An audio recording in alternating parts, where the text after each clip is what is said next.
ibadah menyembelih hewan kurban. Assalamualaikum warahmatullahi wabarakatuh. Idul Adha intinya adalah menyembelih hewan kurban. Ada beberapa hal yang harus kita ketahui tentang ibadah menyembelih hewan kurban pada bulan Zulhijjah itu. Yang pertama tentu dari sisi hukum. Hukumnya adalah sunnah muakkadah, berlaku setiap tahun dan bersifat individu alias perorangan.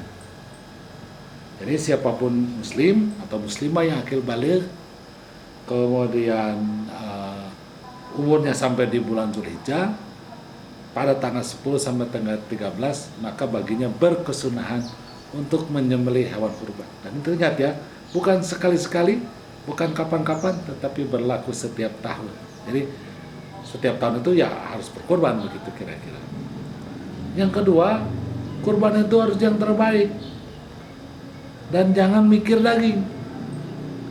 Hewan yang akan kita kurban, jangan. Tapi yang kita pikir adalah menyiapkan kurban yang terbaik, hewan yang terbaik. Dan itulah yang dituntut oleh syariat. Makanya kurban itu tidak bisa sembarang hewan, hanya 4 jenis saja: unta, sapi, kambing, dan domba. Itu pun jantan, harus cukup umur dan mulus, gagah. Performanya bagus, performanya meyakinkan.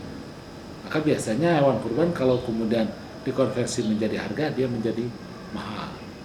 Nah, oleh karena itu, ini yang harus dicapai oleh kita.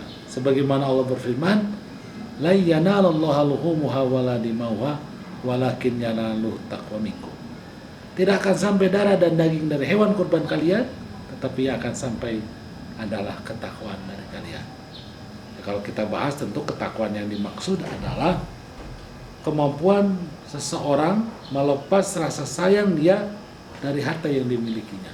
Itulah yang disebut dengan takwa. Sehingga kurban tuntutannya bukan dagingnya berapa kilo, tetapi seberapa gagah, seberapa bagus performance hewan tersebut. Dan biasanya semakin bagus performance-nya, hewan itu menjadi lebih mahal.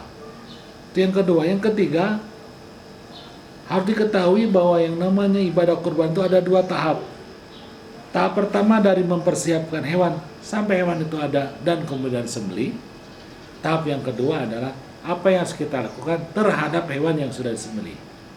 Dan itu ketentuannya sebagaimana Allah berfirman, fakulu minha wat'imul qani'a wal mu'tar. Sebagiannya kita makan dan sebagian yang lainnya tentu kita bagikan kepada orang yang lain. Apakah itu keluarga besarnya sendiri atau juga kepada orang miskin. Dan tentu bila semakin banyak yang diberikan kepada fakir miskin, pahala ibadah tahap yang kedua ini lebih besar pahalanya. Dan tidak terlarang sebetulnya kalau kita makan semua aja itu oleh kita dan keluarga. Cuman ya tentu saja pahala ibadah tahap yang keduanya tidak didapat. Tapi secara prinsip bahwa yang namanya kurban itu jangan di tahap yang kedua kita konsentrasi, tetapi yang paling penting di tahap pertama. Karena tahap kedua itu berikut. Tahap pertama saya katakan tadi adalah kurban yang terbaik, di mana kita memilih hewan yang paling bagus, paling keren, paling performanya gagah dan ganteng. Itu baru kemudian kurban. Dan ingat, kurban adalah ibadah yang sangat-sangat tua. Sejak zaman Nabi Adam itu kemudian sudah ada, diperkuat di zaman Nabi Ibrahim dan menjadi syariat seluruh agama samawi, dan tentu saja agama kita melalui Islam kita kenal yang disebut dengan Idul Adha. Selamat merayakan Hari Raya Idul Adha dengan baik dan benar sesuai dengan sunnah Rasul. Terima kasih, saya Hilman Rosyad Syihab. Assalamualaikum warahmatullahi wabarakatuh.